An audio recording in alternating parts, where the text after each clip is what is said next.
Assalomu alaykum. Mahmudiylar oilasi muxlislari. Bugun yana huzuriylardamiz. Ee, bugun ham biz bir bayram qildik. Ko'chaga chiqib tashqarida bir ovqatlanishni o'yladik. Bo'lmadi, tashqari shamol bo'lib yomg'ir yog'ardi. Shuning uchun oshxonaga borib oshxonada ovqatlandik-da. Endi uyga kelib qolganini uyda qilamiz deb o'tirgan joyimiz bu. Endi mana bu shirinlik-pirinliklar yeb o'tiramiz deb o'tirgan joyimiz. Endi hozir hammamiz yig'ilib qolibmiz. Bahonada bir suhbat ham qilib qo'ya qolaylik YouTube'ga deb nima qildik. YouTube'da ko'p odamlar nima qilishyapti. Ko'proq chiqaringlar, ko'raylik degan odamlar bo'lyapti har qalay. Shuning uchun yana huzuriylardamiz. Xo'p, bugungi suhbat meni nazarimda ancha muhim suhbatlardan deb o'ylayman. Biz endi asosan oila xususida gapirganligimiz uchun shu oilaga aloqador bo'ladi ko'p suhbatlarimiz. Bugungi suhbatimiz ajralish sabablari haqida bo'ladi. Men oldindan ko'p aytib yuraman. Odatda oilani buzilishi ko'proq tashqaridan bo'ladi deb o'ylayman. Ko'proq men. Hatto meni bir 80-90% shunaqa deb aytib yurar edim. Keyin buni tadqiqot ham o'tkazishgan ekan. Shunda 75% shunaqa asosan tashqaridan bo'lar ekan. Chunki ikki yosh o'zi odatda bir-biri bilan unaqa ko'p nima qilib olmaydi-da. Ikki yosh kelishib ketishadi-da. Kelishib ketishadi. Asosan tashqari odamga ta'sir qiladi. Eng yomon ta'sir qilgan joylari erlarga xotinni qanaqa qilib tutish kerakligini o'rgatishadi. Tashqaridagilar tashqaridagi ayollarga erni qanaqa qilib qo'lga olishni o'rgatishadi. Keyin haligilar nimaga o'xshagan nima edi, chumchuqqa o'xshamoqchi bo'lgan qarg'ami? Qarg'a chumchuqqa o'xshamoqchi bo'ladi. Ishqilib bir qushga o'xshamoqchi bo'ladi-da, keyin o'zini yurishini ham yo'qotib qo'yadi. Hozir esimdan chiqib qoldi. O'shanaqa bo'ladi. Endi boshqaga taqlid qilaman deb o'zini aslini ham yo'qotib qo'yadi. Ayrim Yevropaga taqlid qilaman degan musulmonlar bo'ladi. Yo'q, musulmonligini ham yo'qotib qo'yadi, Yevropa ham bo'la olmaydi. Shunga o'xshagan bir shirin bir narsaga aylanadi. Shunaqa bo'lib qoladi. O'shuning uchun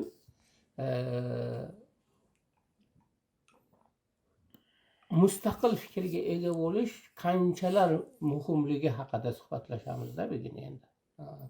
Shu xususda bo'ladi suhbatimiz.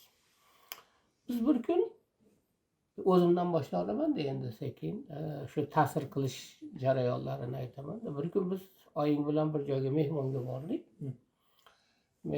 bordik. Endi oying ayollar tarafda, biz erkaklar tarafda ertalab ketadiganmiz, nonushta bir odam uyida bo'ladigan bo'ldi. Keyin odatdagidek men endi nonushtadan keyin ketamiz, darrov telefonni oldimda falon vaqtga tayyor bo'lib tashqariga chiqib turinglar, ketamiz deb oyimga telefon qildim. Endi oyim ayollar tarafda, biz erkaklar tarafdamiz.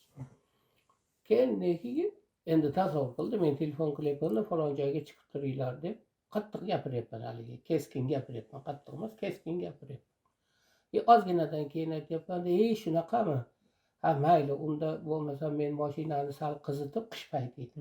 Mashinani sal qizitib, benzin qo'yib kelaman. Keyin sekin chiqaringlar bo'lmasa. Bir tasavvur qildi endi. Birlaniga keskin gapiryapman, orqasidan ha shunaqami, ha mayli bo'lmasam deb nima qilyapman. Shu bilan nimalarga atrofimdagilarga bo'l berdi endi. Ha, mumkin darrov kenday bu narsa bir pastga chiqdingiz, ha u haligi keskinligingizdan asar ham qolmadi deb javob olishdi endi haligi. Atrofdagilar javob olishdi. Mana shunaqa holatlar ham bu endi bir hazil-huzul bo'ldi-ku, lekin sodda odamlarga, ayniqsa haligi nima odamlarga qattiq ta'sir qiladi. Shu narsani o'zi ham ko'p nimalarni olib keladi. Biroz izzat nafsiga tegishi mumkin, sal bir g'alati bo'lishligi mumkin. Shunga o'xshash bir holatlar bo'lishligi mumkin. Asli nima bo'luvdi? Asli men telefon qildim, tez chiqib turinglar desam, oying aytdiki, Muhammad istimalab qoldi, qattiq og'riyapti dedi. Hozir hech narsa yemay shunaqa qattiq isitmasi bor, 39 dedim, shunaqa dedi. Degandan keyin men aytdim, ha, demak mashinani qizdirib, issiq qilib, keyin olib kelaman, undan keyin sekin chiqasizlar, sekin ketaveramiz deb aytdim. Bu endi o'sha holat. Endi u holatni ular bilmaydi-yu, men telefonda gaplashyapman-ku, uni eshitayotgani yo'q-ku ular. Mana shunaqa bir holat bo'ladi endi. Va bunga o'xshash holatlar juda ko'p bo'ladi. Juda ko'p bo'ladi. Mana senlarni eng katta baxting, masalan, sen ayolingga gul ko'tarib kelasanmi, shokolad ko'tarib kelasanmi, yo ayolingni yetalab restoranga olib borasanmi, bunga o'xshash narsalarga oying ja havas bilan qaraydi. Ja shuni haligi zavq shavq bilan qaraydi, ja xursand bo'ladi, o'g'lim shunaqa qilyapti. Ichimizda ba'zilar oyijondan pul olib chiqib ketadi. Hatto ba'zilar kimligini aytmaymiz. Kimligini aytmaymiz. Uyalib qolmasin, mayli. Yaqinda ota bo'ldi endi. Shunaqa. Yaqinda emas, necha yil bo'ldi? Shunaqa. Hay mayli. Ya'ni bu senlarning nihoyatda katta baxting. Masalan, shunday oilalar borki, o'sha ayoliga bir narsa olib bersa, onani jahli qag'ash keladigan oilalar bor. O'sha narsani yoqtirmaydigan oilalar bor. Gohida masalan sen bolangni ko'tarib olib ovqat qilayotgan bo'lasan. Nima quvonch bir uxlab olayotgan bo'ladi. Endi u tabiiy, uning sababi bo'ladi, kechasi uxlamagan bo'ladi, boshqa bo'ladi. U narsada oying masalan shu narsadan xursand bo'ladi. Ajoyib Nuriddinning bir ajoyib bir xulqi bor deb bundan xursand bo'ladi. Shunday onalar borki, bundan g'ash keladi. Bu qanaqa, bu sen kimsan, erkakmisan deb seni navrot bir yomon nimalar qiladigan onalar bor. Ya'ni shunga o'xshash bir holatlar bor, ayrim holatlar bo'ladiki, hatto oilani ichida o'sha narsa nimaga aylanadi? Teskari narsaga aylanadi. Keyin oilada hammani qarashi bir xil bo'lishligi ham juda katta baxt. Qarashlar har xil bo'lib qolsa ham juda og'ir bo'ladi. Hamma masalan seni qarashing boshqa, seniki boshqacha bo'ladigan bo'lsa, kelishish qiyin bo'ladi-da, chunki hamma narsa qarashga qarab bo'ladi-da, dunyo qarashing o'sha qanaqa qarashingga qarab bo'ladi-da. Bu taraflari ham og'ir bo'ladi. Xo'p, xullas bugungi suhbatimiz mana shu haqda bo'ladi. Ajralish sabablari ko'proq tashqaridan bo'ladi degan narsalar. Bu xususda ayniqsa seniki juda ko'p bo'lsa kerak. Biz yangi uylangan paytimizda bilmayman, astag'firulloh, nimamiz yoqmadi odamlarga, nimaga bunaqa nima qilishdi bilmayman. Shu oying bilan ikkalamizni ajrashtirib olishga rosa harakat qilishdi-da. O'zimiz ham tushunmaymiz. Ularga nima aloqasi bor buni? Turmush qurgan bizmiz, ikkovimiz. Bu ham meni yoqtirib turibdi, men ham buni yoqtirib turibman. Nima uchun bizni bu qadar qattiq harakat qilishdi bizni ajrashtirib olishga? Hech tushuna olmaymiz. Ya alhamdulillah, endi u narsa bo'lmadi, Xudoga shukr, mana yashayapmiz. Hayron bo'lamiz-da, endi hozirgacha ham hayron bo'lamiz-da endi o'sha narsalarga. Sizlar nikohinglar kim o'qigandi? Rashid. Puxta o'qiydi ekanlar-da. Puxta o'qiydi ekan. Yaxshi savol katta. Bitta to'yga borganimizda men nikoh qilishim kerak, tezroq ketishimiz kerak. Hali shopir shoshilayotgan ekan. Aka, endi yaxshilab tezroq bir svarkani qilib chiqing, endi ketdik deb.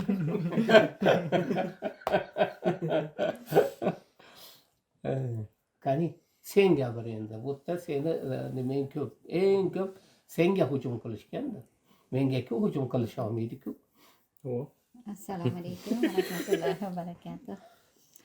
Hop, avvalambor o'zi endi umumiy shu paytgachagi tajribalarimdan aytamanki, o'sha boya endi oilani ichiga ham kirdik-ku, shu hatto o'zini farzandini baxtini to'liq qabul qila olmaslik ota ona uchun shunaqa og'ir tuyulishligi yo onalarga masalan Shunaqa holatlar ya'ni bor. o'sha farzandini xursand bo'layotganligini anglay olmaslik his qila olmaslik bu narsalar hammasi meni nazarimda o'sha dindan biroz uzoqlikni ko'rsatadi shariatdan chunki masalan buni negizini oladigan bo'lsak farzandlarimizni yayrab yurganini jufti bilan ko'rishligimiz o'zi juda katta baxt sababi jufti bilan ikkalasi qanchalik bir biridan yayrab quvnasa demak katta bir gunohni oldi olinyapti Shunday. alloh taolo qur'onda qayta yomonligini ta'kidlagan zinoga yaqin bormaydi endi bolalarni agar ikkita juftni bir biridan to'sib qo'yadigan bo'lsak ana shu gunohga yo'l ochib beramiz bu endi eng asosiy nimalardan bittasi shu yerda deb o'ylayman farzandimizni juft qilib qo'yishdan maqsadimiz nima o'zi maqsadimiz o'sha yomon ishlardan bolalarimizni to'sish va bir toza naslni davom ettirish mana bu narsa uchun o'sha naslni sog'lom bo'lishligi naslni ham ma'naviy ham moddiy jihatdan toza bo'lishligida o'sha ikkala juftni bir biriga yayrab qarashligi yayrab haligi yashashligiga yo'l ochib ko'mak berishimiz bir ota ona sifatida juda zarur bir burchimiz deb o'ylayman Shunday. biz agar ota ona o'sha o'zini farzandlari uchun bir tirgak bo'layotganini sezsa yordami borligini ko'rsa birga yashash kerak yo agar o'sha narsa aksi bo'layotgan bo'lsa unda o'sha siz aytmoqchi alohida chiqarib qo'ygan ham ma'qul bo'ladi deb o'ylayman Seniki unga aloqasi yo'q. Xotirjam bo'l. endi u shu nimada keladigan bo'lsam haqiqatda meni o'zimni boshimdan ham o'tdi ba'zi narsalar va keyingi paytlarda mana bu oila kurslarini ochganimizdan keyin yuzlab opa singillarimiz bilan gaplashdim bu narsada ham ko'p shu men ham shu fikrga keldim mendagi holat rosa ajoyib bo'lgan birinchidan endi biroz haligi bizdagi urfga qarshi holatimiz ham bor edi siz ikkita uylangansiz men sizga turmushga chiqishligim biroz biz tarafdagilarni ham biroz nimasini keltirdi ya'ni bir ko'r endi bu sevib qolgan deb o'ylashdi deb bir ko'r bo'lmaydigan bo'lsa qayt bu taraf ham shunaqa nimada turdi men tarafdagilar chunki sizni ham tanishmaydi ular ham baribir shar'iy normalar u paytda deyarli ancha unutilgan bir holat shunaqa nima bo'ldi keyin bu yoqda meni rosa hayratlangan joyim shunaqa bo'ldiki ba'zi joylarga olib borardingiz judayam endi haligi zo'r odamlar ekanini yaxshi odamlar ekanini aytib mehmonga olib borardingizda keyin o'sha dastlabki paytlarda shunaqa narsa ko'p bo'ldi voy bir adashibsizda qizim bir adashibsizda tezda ajrashib oling hali so'rash yo'q siz qanday yashayapsiz qanaqa bular haqida bir aytib nima qilayotgan narsalar yo'q hayron bo'lardim qo'rqib ketardim yuragim qaltirardi chunki endi men o'zimni oldimga qo'ygan maqsadlarim bor men bu turmushdan bir jannatni maqsad qilib yo'lga chiqdim ya'ni bir odamni nimalari borku endi haligi odamlardan yaxshi bir yo'l yo'riq olaman degan istagingiz bo'ladida teskari yo'l yo'riq olasiz lekin bir jihatdan bu narsa yaxshi ham bo'ldimi deb ham o'ylayman bir tarafi o'zim uchun ya'ni meni shaxsim uchun bu narsalar menga o'zim alohida bir fikrga ega bo'lishimga o'zim alohida qarorlar qabul qilishimga o'zim alohida masalalarni o'sha yuqoridan turib qarashim shartligini o'rgatdida menga keyin sekin sekin o'zim men bu jonimga nima yoqadi ro'yxatlarim bor edi yaxshiyam qog'oz qalam bor deyman alloh taoloning buyuk ne'mati bu jonga nima yoqadiyu nima ularni asabiga tegadi begimga nima yoqadiyu nima asablariga tegadi mana shu narsalar ro'yxatini tuzib chiqqanman va bu narsa menga juda ham yaxshi yordam bergan juda yengil nima bo'lgan keyin ba'zi menga berilgan yo'l yo'riqlar ham o'sha do'stdaka bo'lib mana bunaqa qilsangiz hayotingiz zo'r bo'ladi mana boshidan mana bunaqa qilib ko'ring mana bunaqa qilib ko'ring masalan qimmat bir narsalarni oldirtiring yoki o'sha yirtilib qoldi deng to'kilib qoldi deng narsangiz modadan qolib ketibdi bunaqa nozik kampirlar ham kiymaydi mana bunaqa narsa olgizing deydiganlar ko'p bo'ladi o'shanaqa nima holatlarda menga aytilayotgan narsalarni agar men to'g'ridan to'g'ri kelib uni qo'llaydigan bo'lsam uyda aniq 100% o'sha begimni yoki bujonimni g'azabini keltiradigan narsalar edi. U ro'yxatga u ijobiy jihatiga tushadigan narsalar emas edi. Men o'shani qarab turib, yo'q bujonimga buni qilsam umuman meni qizim qilmay qo'yadilar-ku degan paytlarim bo'lgan ba'zan. Unda meni hech qachon yoqtirmaydilar, bujonim unaqa emaslar. Yoki siz bujonim haqida noto'g'ri fikrda bo'lyapsiz desam, ba'zan qattiq gaplar eshitdimki, bujoningizni biz sizdan ko'ra ko'proq taniymiz.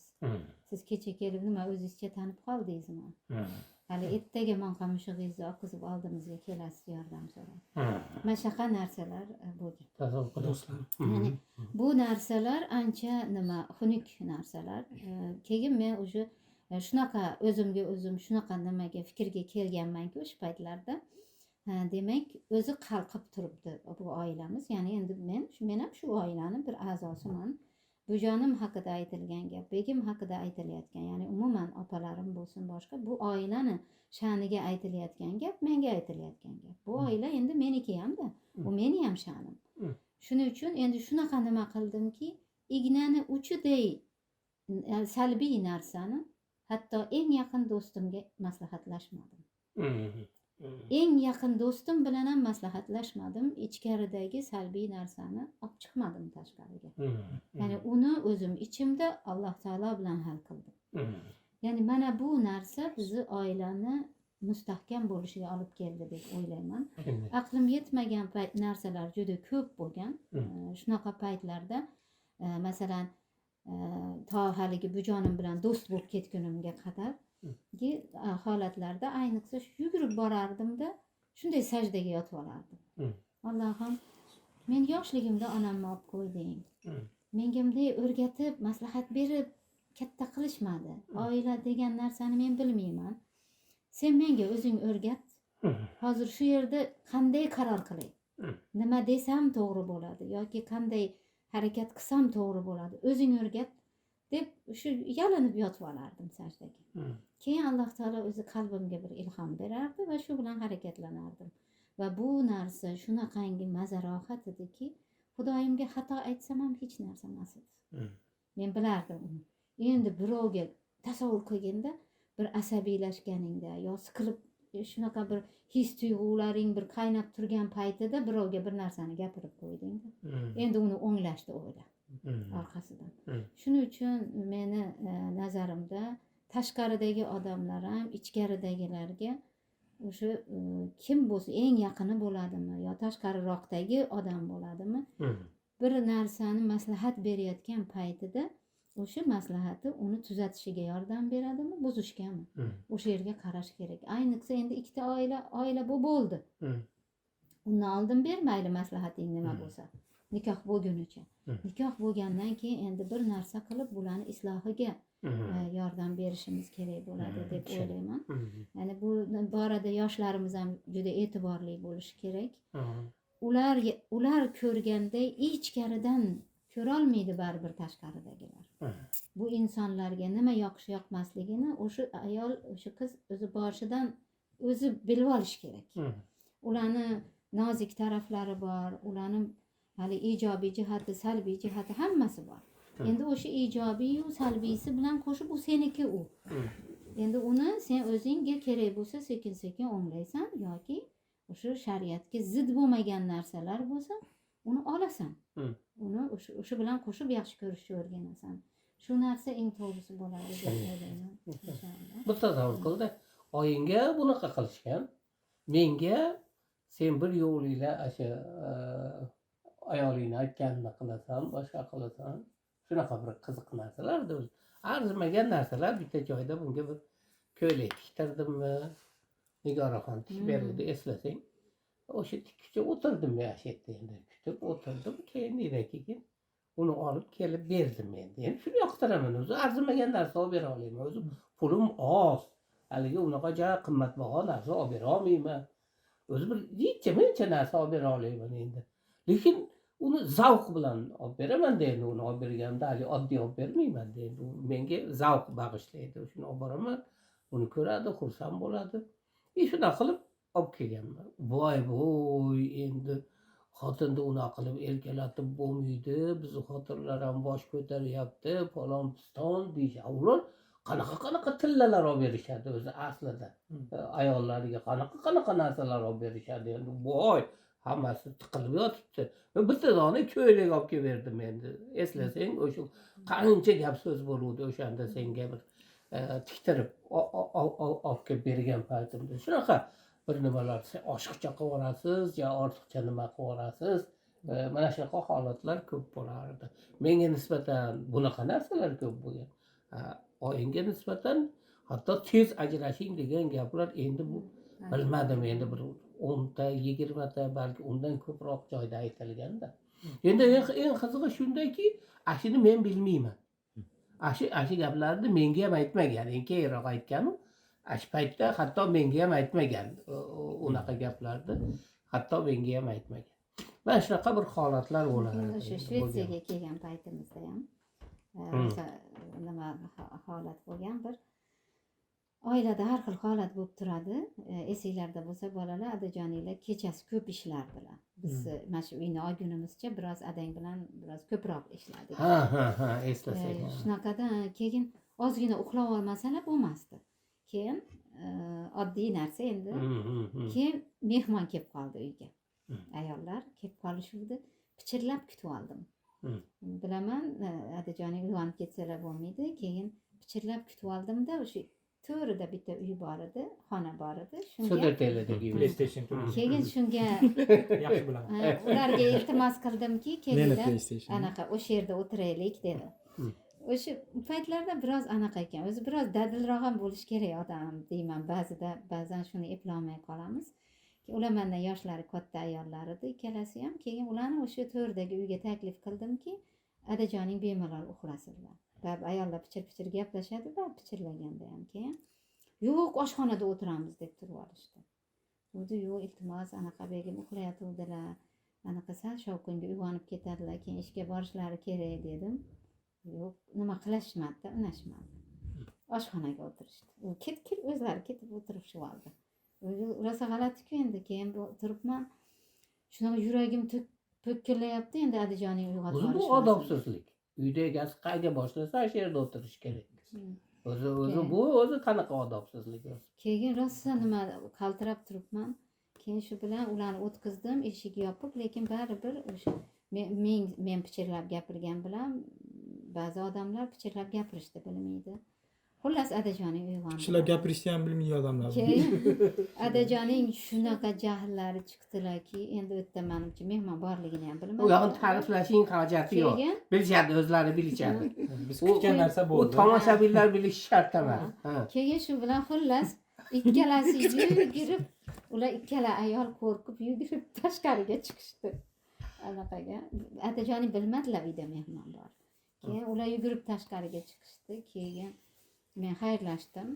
Xayrlashib kirib ketdim. Keyin nima adajoning o'zlari kelib nima bo'ldilar. Mehmon borligini ham bilganlari yo'q. Biz o'zaro deb o'yladilar. Keyin endi bitta ayol anaqa tushunar ekanlar ular. O'zlarida farzandlarini shunaqa kasblari bor ekan ularning ham. Lekin yana bittalari tinimsiz shunaqa xavotir oldilarki, men bir haligi to'g'ri kelmagan odam bilan yashayotganday. Bir zolim bilan. Shunaqa, ya'ni men aytamanki, mana bu gohidagi bir holat, bir yilda bir bo'ladigan bir holat yoki boshqa. Bu bilan baho berilmaydi. Insonga bu bilan baho berilmaydi. Ya'ni shunaqa narsalar endi gohida shunaqa tashqariga chiqib qolsa, ya'ni endi tasavvur qilganda shunaqada desang, sen ham o'sha odamning gapi senga ta'sir qilsa-da, rostdan ham mazlumman desang nima bo'ladi hayot? O'sha bir martalik o'zingni haligi bechora qilib ko'rsatsang, u senga keyin rahmi kelsa, shunaqa holatlar bor-da, endi bir ahmoqona holatlar. Qani bir nimada o'qidim, mubashshir yozuvdimikin. Siz dardingizni aytsangiz, nechidir foiz odam undan rohatlanadi. Siz ustingizdan kuladi xolos. Hech bir u dardingizdan bir nima bo'ladigan odam yo'q degan bir qiziq bir narsa bor edi, hozir esimdan chiqib qoldi. Masalan, shariatdan yiroqlikdan kelib chiqsa kerak. Shukurni bilmaydi. To'g'ri, mana shu yerda sal qiyin bo'layotgan bo'lishi mumkin. Lekin mana shu yerga sabr qilsam, Alloh taolo shu orqali qancha narsa beryapti menga. Bolalarim bo'lsin, erim o'zi bola bo'lsa endi birinchidan Alloh taolo hech qachon seni ichingga og'ir botadigan narsani shunchaki bermaydi. Buni anglashimiz kerak. Balki namozda ketdik yo boshqada ketdik. Ya'ni u hech narsa behikmat emas. O'ziga tortyapti. Yo o'ziga tortyapti. Shunaqa. Voy eshitib ketibsizmi Hasan xondan? Shunaqa paytlarda menimcha o'sha tashqarida menimcha juda chiroyli bo'lardi. O'sha yerda ay deb haligi nima qilib voy qizim boring. Bizni Xorazmda shunaqa odat bor. Lekin endi yana bir narsani ham aytish kerakki, oyinga shunaqa tanbeh beradiganlarni o'zlari ko'p afsuslanishdi. Judayam ko'p afsuslanishdi. Masalan, o'sha narigi yon qo'shnimiz nimalar bo'ldi, o'sha seni tez ajrashing degan, oxirida yig'lab, kechirim so'rab, biz bilmabmiz deb, oyini yana o'shda ham yomonlab yurgan mesaron onalari masalan o'sha ishonib yomon deb o'ylab keyin qanaqa kechirimlar so'rashdi. Sizni bilmabmiz, siz eng to'g'ri yo'lda ekansiz. Ba'zan eshitib ham Eshitdi. Bunaqa e'tiroflarni ko'p eshitdik. Keyin oxirida sen eng to'g'ri yo'l tutganligingni e'tiroflarni ko'p eshitdik. Atrofda ko'p eshitdik. Hammasi qoyil qolib, hatto haligi otdan tushsa ham egardan tushmaydi deydi-yu. O'shanaqalari ham egaridan ham tushib, yo'q, baribir qoyil qoldik, siz baribir eng to'g'ri ish qildingiz deganlar ko'p bo'ldi. Juda ko'p bo'ldi. Xo'p, biz endi ikkovimizla gapiravermaylik-a? Qolganlarga ham nima beraylik? Yoshlar o'zaro. Men bitta narsa qo'shgim keladi. Qani. Tashqaridan deganingizda har doim ham tanigan odamlarimiz bo'lishyapti. Hozir sotsial media ko'p oilalarni buzyapti deb o'ylayman. Mana odatiy o'sha qo'shni nimadan ko'ra ko'proq hozir bu yerda Shvetsiyada sotsial media buzyapti deb o'ylayman. Biz ham ba'zi ijtimoiy tarmoq deydi, sotsial media emas. Bizi anaqalarimiz o'zbeklar, muxlislarimiz. Shvedlarga gapirganingda sotsial media doirasan. Assalom. Mashaalloh. To'g'rimi? Hojat xursandmisiz? Juda xursand. ijtimoiy tarmoqda nimani ko'p ko'rsangiz, ashi yana ko'proq kelaveradi-ku. O'zimdan bilaman-da, masalan, jicha tortishib qolsak nimalar chiqishini, oramizda yaxshi paytda nimalar chiqishini, ya'ni odam rostdan ham shunaqa buzadi odamni. Ammo sotsial ijtimoiy tarmoq o'rgatadi odamga, sen bechorasan, sen mazlumsan degan narsani o'zi ashi o'rgatadi. O'zingni o'yla deb. Ha. U qo'shnilardan ham battar ekanda. Shunaqa. Qo'shningiz cho'ntakda yashayotgan. Birinchi o'rinda o'zingni qo'y. Sendan oldin hech kim kelmaydi. Shaytonda. Bu narsa shayton. O'shanga men o'ylayman, o'zim ham orada 3-4 haftaga to'la dam olaman-da. Mana to'la o'chirib tashlab, umuman qaramasdan. Chunki odamga kerak-da. Shu paytda yaxshi bo'lib qolasan. Telefonga qo'ysang bo'ladi. Lekin endi yaxshi ta'sir ikkaloviga. Ha? Ta'sir ikkaloviga. Ikkalovigami? Yaxshi narsa chiqmaydi emas. Masalan, o'sha zo'r narsalar o'rganaman ba'zida undan.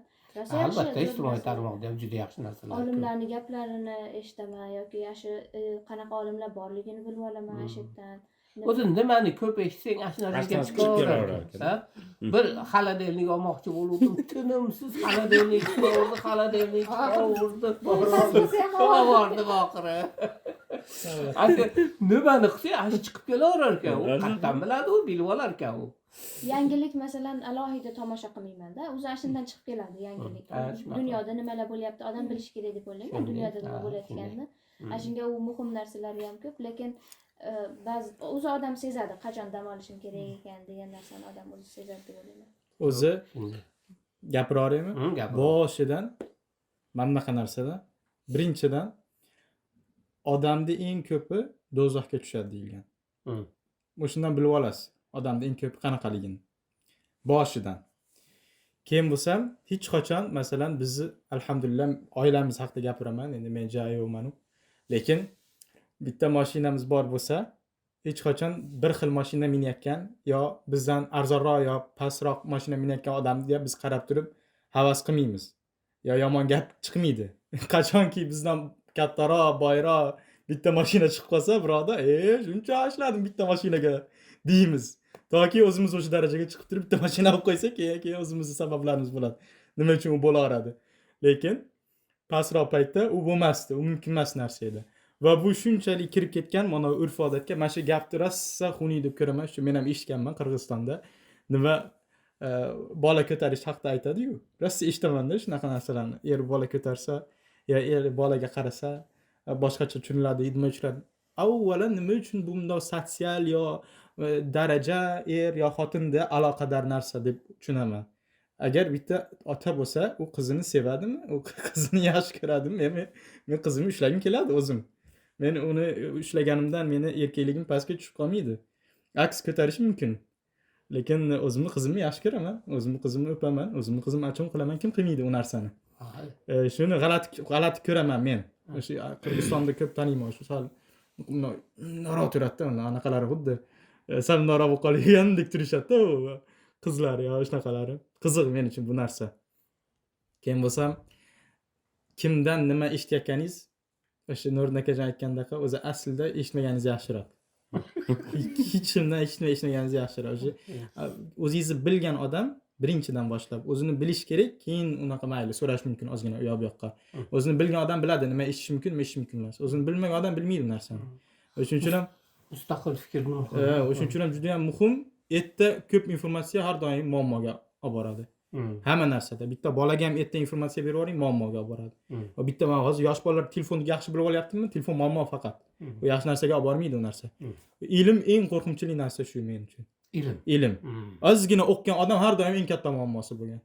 Ozgina o'qigan odam men ko'p u anaqada Ka'bada ayniqsa maymunchi ko'pas. Jahli murakkab. Voy endi siz o'shaqada eng ilmli odamlar men ham ko'rganman, akajonni shayxlarim bilan yuraman, nima qilaman, eng o'sha jim yuradiganlar. O'sha ozgina o'qiganlar eng katta muammolari. Nasihat hammaga tarqaydiganlar o'shalar. Katta gapiradiganlar, o'zi oz kattaroqlari. Shuning uchun yomon ko'raman, shu nasihatni olmaslik kerak hech kimdan. Yo'q, nasihat yo'q. Umuman nasihat olmaslik kerak. Nasihat to'g'ri odamdan Yo'q, bir yo'l olmaslik kerak. mustaqil fikr maksimum. Yo, men bunaqa keyin bo'lsa yana bitta narsa aytaman. Narigi ekstrem. Bu qanaqa ta'sir qiladi kimga bilmayman. Meni fikrim, meni nazarim shu. Erkak kishidan ayol kishi sal qo'rqibroq turish kerak. Va erkak kishi ayol kishini nima deydi, chiroyiga yo gapiga, so'ziga taslim bo'la olish kerak. Qaysidir darajada. Shu anaqani ushlab turadi. Muvozanatni ushlab turadigan narsa. Men shu gapga kech qo'shilaman. Men misol uchun bir oila boshqaruvchisi sifatida juda ko'p o'ylanaman. Asha ayolingiz aytganini qilasiz deganlarga bir kulib ham qarab qolmanda. O'zi aslida qayerdaki sal to'g'ri kelsa bo'ldi, ayolda aytganini qila olish kerak deb o'ylayman. Mana misol uchun manaqa gilam olamiz, bo'pti. Mana bunaqa stakan olamiz, yo mana bunaqa choynak olaman, yo mana bunaqa mana qilaman, qil, mana qilaman. Qayerda? O'sha 10 tadan 9 tada xo'p deb aytganini qila olish kerak deb o'ylayman. Shunda sen ochko yig'asan o'zingga. Chunki sen qancha narsada xo'p deyapsan-da, o mayli aytganini. Bo'pti, sen aytganing bo'la qolsin, xo'p sen aytganing bo'la qolsin deb ko'p ochko yig'ib olasan o'zingga. Tushunyapsanmi? Ha, endi bitta joy keldiki, bu yerda hech to'g'ri kelmaydi. Yo'q, bu yerda yo'q, mana qilasan deysan. Oson bo'ladi. Ayol kishini bo'ysunishi senga oson bo'ladi. Chunki ona 9 ta joyda xo'p deb turibsan-da. Bo'pti, sen aytganing bo'la qolsin, bo'pti, sen aytganing bo'la qolsin deb turibsan-da. Shunda boshqarish oson bo'ladi. Oyingiz hatto senlarni gapingga ham xo'p to'g'raman. Nafisa bir narsa desa ham xo'p to'g'raman. Sen bir narsa desang ham, sen bir narsa desang ham xo'p to'g'raman. Deyarli mana misol uchun bir e'tibor berishgan bo'lsang, ko'p joyda bo'pti mayli deyman. Ashadda endi eng muhim joyi kelganda keyin dadil ayta olasan, yo'q bu mumkin emas. Buni menday qilmasak bo'lmaydi deyman. Shunda oson bo'ladi. Nariga odamni senga bo'ysunishi oson bo'ladi. Boshqaruvchi sifatidagi bir nima desam bir tajribada o'sha sizni nima deyardi? Boshqaruvchi xarakteringizni o'zingiz bundoq ildizidan taniysizda. O'zingiz taniysiz shu jihatdan. Siz hech kimga isbotlashingiz kerak emas, men boshqaruvchiman deb. Unaqa isbotlash kerak bo'lsa, katta qattiq ovozda yo bitta kaltak bilan unda o'zi darajangiz tushadi-da bu anaqadan. Bu e'tirozdan tushadi-da anaqangizdan. Shu Bilmayman buni endi YouTube'da aytsa bo'ladimi deb o'yladim. Aytmayman. Ingliz tilida bo'libdi. O'ynayapsan, demak. Sen ikkilayotgan bo'lsang Shu indama. ingliz tilida sal qattiqroq gapirib Birinchi yubordim. quloqqa pichirla. Akajon buni ikkovimiz birga aytaveramiz. Qirq orasida bu yoq yoqmasizda. O'zbekchalar aytaman, o'zbekcha bilmayman, bu xunuk chiqib ketishi mumkin. Ingliz tilida 100% xunuk.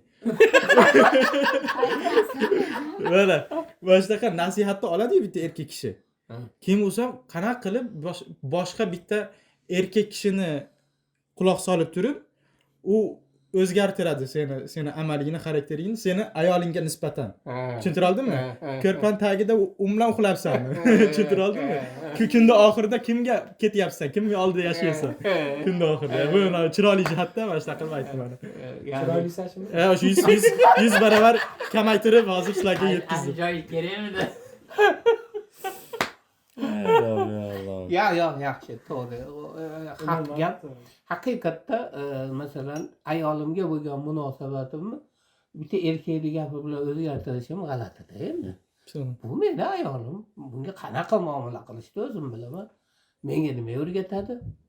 Endi bunga har deb zulm qilyapsam, buni uryapsam, so'kyapsam, qiynayapsam, keyin bittasi oyat hadislarni keltirib, bu qilayotgan ishing xato, manaqa desa, ha endi uni o'zgartirish mumkin. Unda endi u odamning aytganini emas, Allohning aytganini qilayotgan bo'lasan. Sen bitta oxiratingdan qo'rqib qilayotgan bo'lasan. Uni endi normal tushunish mumkin. Lekin hali o'ta muboh masalalar bor-ku endi. Oddiy munosabat masalalari bor-ku. U endi nimaga unaqa? O'rtog'imiz anaqa Muvin birodarim gapi bor. Senga nasihatni ajratish yo'lini aytib beraman deydi. Agar nasihat so'ragan odaming sendan emas boshqa birovdan ayb topayotgan bo'lsa, unda nasihatiga quloq solmay qolaver, deyapti. Agar nasihat senga urib bo'lsa, seni aybingni aytayotgan bo'lsa, unda quloq sol nasihatiga, deyapti. O'shunda ajratib olasiz. Qaysi nasihat to'g'ri, qaysisi o'sha gapiryapti. Ma'qul. Yaxshi. Sen ham bir narsa demoqchimisan? Men uncha ko'p tajribam yo'q. Men odamlar gapiga odatda quloq solmayman. Bo'pti, rahmat deb bitta quloqdan kirib, ikkinchi quloqdan chiqib ketaveradi. Men o'zimda bo'lgan narsa shu. Men Munisa bilan ham, Yusuf bilan ham juda ko'p vaqt o'tkazdim. Haligi ertaman ochib ketardim, kechqurun qaytib kelardim ular bilan. Yurgam asharda anaqa qilishdi, nimaga uydagilar yo'qmi, uydagilar qaramaydimi? Manaqami deyishdi, birinchi farzand-ku, vaqt bemalol-ku. Nega xotining qaramaydi? Ha, shunaqa. Sizga bo'laveradimi? deb shunaqa deyishdi. Menga nima bo'lmaydi? Hammatdan o'zim bolam, o'zim farzandim. Hozir vaqtim bor ekan, hozir anaqa qilyapman, keyin ishga chiqib ketaman, unda keyin o'zi qaraydi deb. Hozirgi anaqalarda ham bilsangiz bo'ladi. Bir xil narsalarni so'rashida guliydi. Ashi Nafisa aytgandek ijtimoiy tarmoqlarda videolar chiqib qoladi. Haligilarda masalan o'zi o'ylash mumkin. Men yo'lim to'g'ri, men yo'limni bilaman, men bundan ta'sir olmayman deydi. Lekin bittasini oxirigacha ko'radi. Ko'rgandan keyin Instagramdan biladiki, ha bu mash yoqdi bunga deb turib, yana qo'yadi.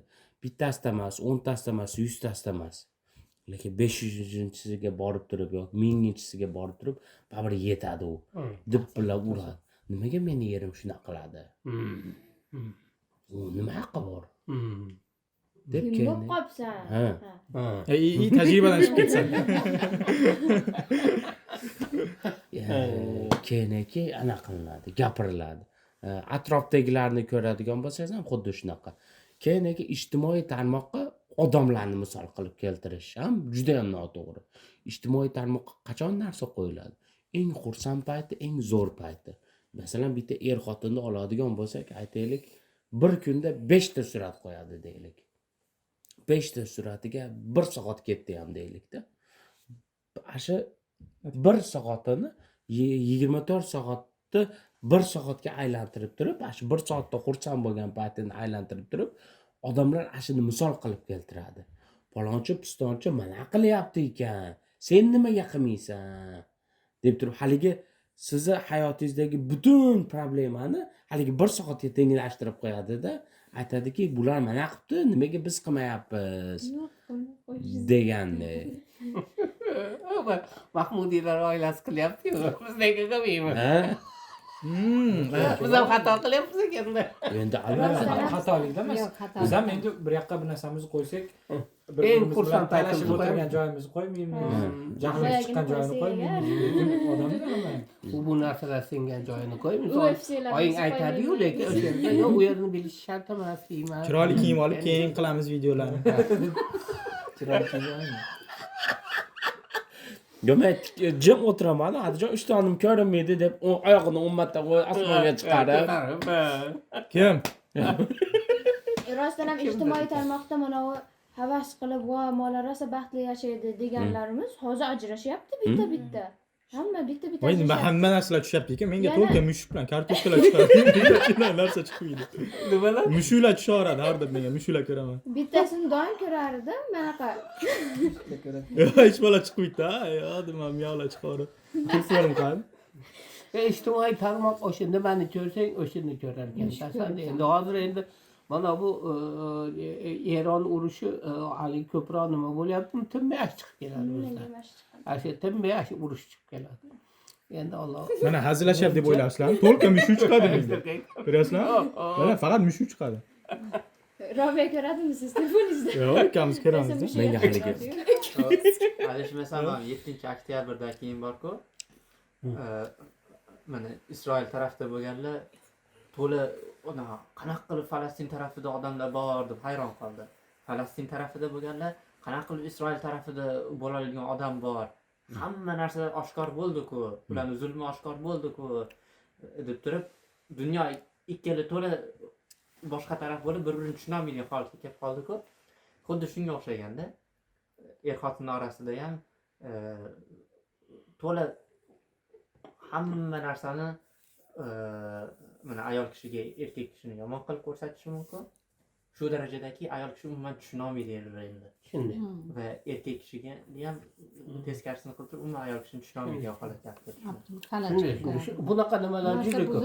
Masalan, hamma erkaklar ablah bo'ladi deydi. Bitta xotin chiqib, bitta erkak chiqib, hamma xotinlar ayyor bo'ladi. Aslida ikkovi ham hayoti 70 ta yukka, nima 70 ta tuyaga yuk bo'ladi ularning oilasi deydi va hokazo. Sizga aytmagan, O'zi asli unaqa emas. aytib beraman. Aslida unisi ham odam, bunisi ham odam. Bir-biri bilan kelishib yashasa, mazza qilib yashaydi. Keyin menimcha agar odamning g'oyasi bo'lmasa, o'zining ichida bir niyati bo'lmasa, siz aytdingiz boya turmushga chiqqanimda jannatni maqsad qilib turmushga chiqqanman-da dedingiz. Yani siz maqsadingiz bo'lgan, ketayotgan yo'lingiz bo'lgan. Biror bir narsa desa, men boradigan joyimga bu yordam bo'ladimi yo to'xtatib qo'yadimi meni bu yo'limdan degansizda, keyin filtr bo'lgan shu narsani o'zi ko'p narsani chiqarib olamiz. Shunday. Lekin birovning g'oyasi bo'lmasa yoki maqsadi maza qilish bo'lsa yo masalan er boyroq deb o'ylasa, keyin meni Yevropalarga olib ketadi deb o'ylasa, boshqa Keyin O'shga olib kelib qo'ysa. O'shga olib kelib qo'ysa. Ta'sir qilishi mumkin.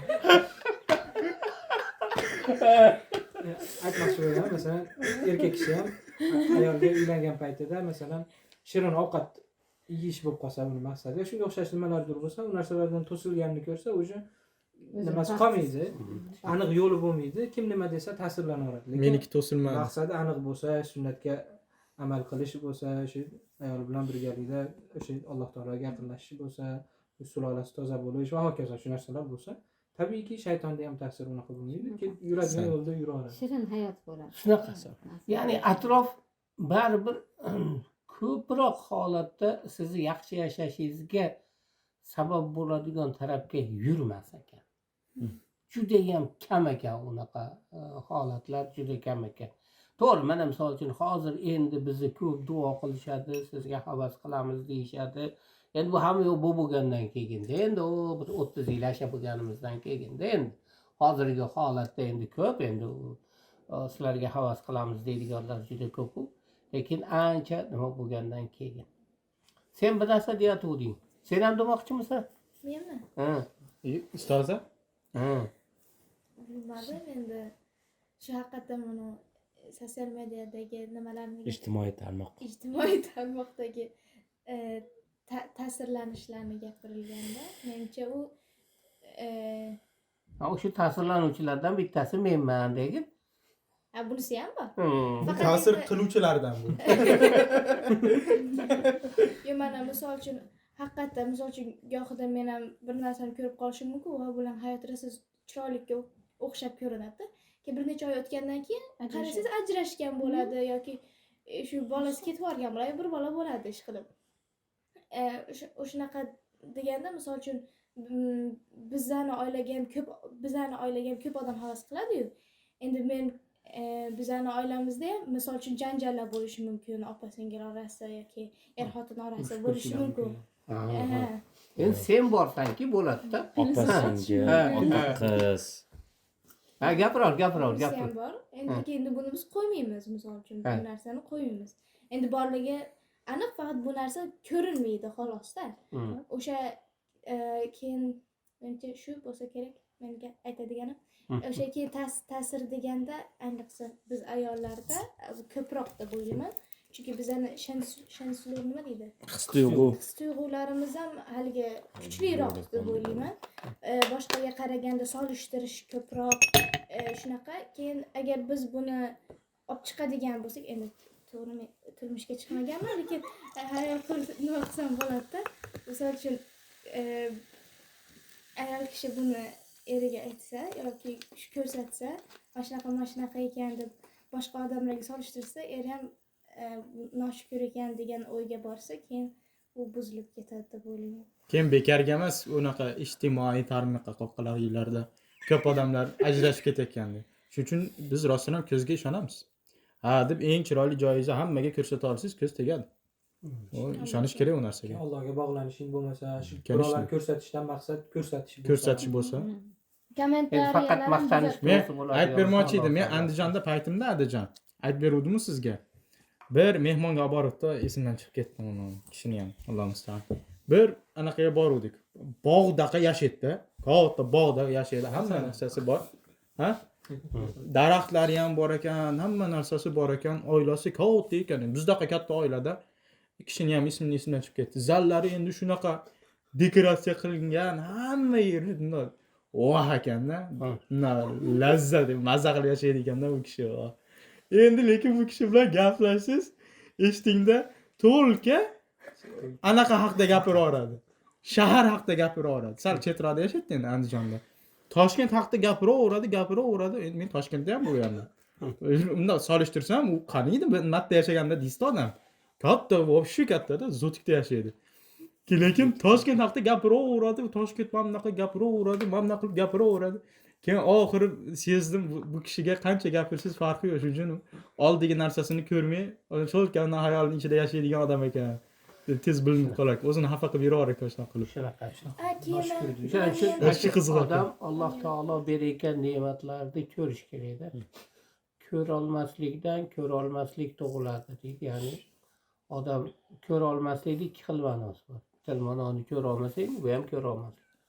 Hasad qilishni ham ko'rolmaslik deydi falonchini. Ya'ni odam Alloh taolo o'ziga bergan ne'matni ko'rolmasligidan boshqalarga nisbatan hasad paydo bo'ladi-da.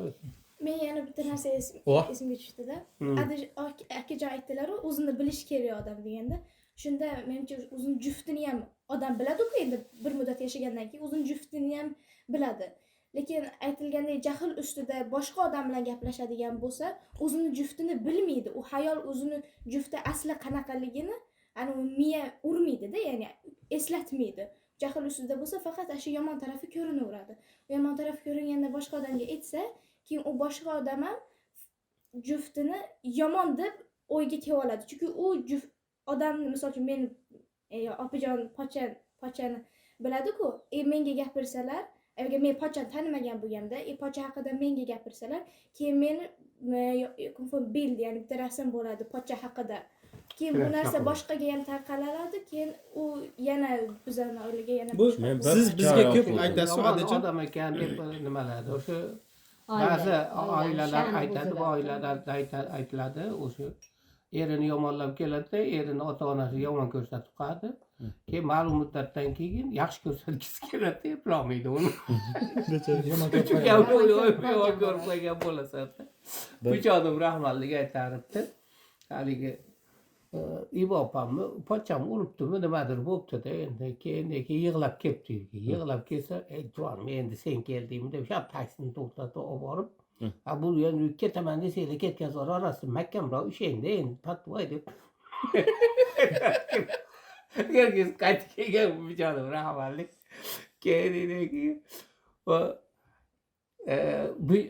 sen mana shunaqa qilding desa, bujonim aytardi, sen ertaga apoq-chapoq bo'lib ketasan, keyin meni yomon ko'rib qolgani qoladi derdi. Men yomon ko'rinib qolganim qoladi derdi. Haqiqatda shunaqa bo'ladi. U keyin yana apoq-chapoq bo'lib ketadi, bu yoqdagi odamni yomon ko'rinib qolgani qoladi. Va mana e'tibor qilishdek, uchala pochcham qanaqa qattiq hurmat qilardi bujonni. Dahshat hurmat qilardi o'sha. Xuddi bolasidaqa hurmat qilishardi. O'sha bekorga emasda. Bujon o'sha qattiq bo'lganda, o'sha nimalariga qattiq bo'lgan. Jayn pochchalarimga yaxshi ham gapirib bormagandir u, lekin bilib har doim o'sha pochchalarim tarafini olib turgan. Oila bo'lsin deb tirishayotganini bilishganda. Mashinaga o'xshagan. Bobam ketgan oila. Bo'lib ketgan. Qanaqa chiroyli. Men bir hikoya o'qidim mashinaga o'xshagan. Endi to'y bo'lgan kelin-kuyovlar ana qilishadi. Keyin qiz xafa bo'lib ayasinikiga ketadi-da. Keyin boshlaydi. Eri haqida gapirishdi desa, ayasi ashad to'xtatadi. Yo'q, sen unaqa qilmagan.